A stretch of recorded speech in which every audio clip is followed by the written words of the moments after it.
అందరికీ నమస్తే. Welcome back to vision share 1969 cooking videos. ఈరోజు మనము సన్నకారపూసని తయారు చేసే విధానం చూద్దాము. ముందుగా ఒక బౌల్ తీసుకొని దాంట్లోకి 1 కప్పు శనగపిండి, 1/2 కప్పు బియ్యపిండి, తగినంత ఉప్పు, 1/2 స్పూను వాంపొడి,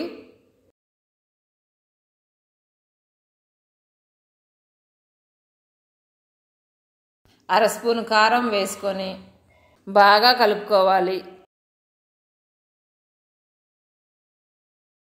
ఇప్పుడు కొంచెం నీళ్లు పోసుకొని పిండి మొత్తము మెత్తగా కలుపుకోవాలి.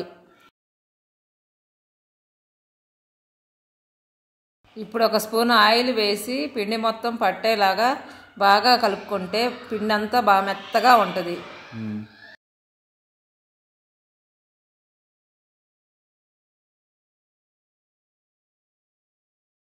సన్నకారపూసకు పిండి అనేది ఈ కన్సిస్టెన్సీతో ఉండాలి. అప్పుడే బాగా కరకరలాడుతూ వస్తాయి. ఇప్పుడు ఒక చక్రాల గిద్దెని తీసుకొని మనము సన్నకారపూసకు ఏ బిళ్ళ అయితే వేసుకుంటామో ఆ బిళ్ళ వేసుకొని చుట్టూత నూనె అప్లై చేసి పిండి పెట్టుకున్నప్పుడు పిండి అనేది గిద్దె నిండా కరుసుకోకుండా బాగా స్మూత్గా పడిపోతుంది. స్టవ్ మీద ఒక కడాయి పెట్టుకొని దాంట్లో డీప్ ఫ్రైకి సరిపడా ఆయిల్ వేసుకొని నూనె వేడెక్కిన తర్వాత చక్రాల గిద్దెతో పిండిని ఒత్తుకుంటూ సన్నకారపూసని తయారు చేసుకోవాలి. కారపూస వేయించుకున్నంతసేపు కూడా మంటని లో ఫ్లేమ్లో ఉంచి బాగా వేయించుకుంటే అప్పుడు కారపూస బాగా కరకరలాడుతూ వస్తుంది.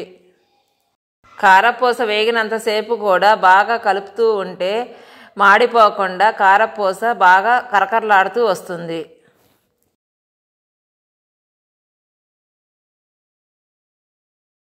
చూడండి కారపూస ఎంత బాగా వచ్చిందో.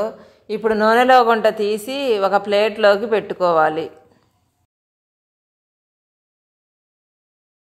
Thank you for watching.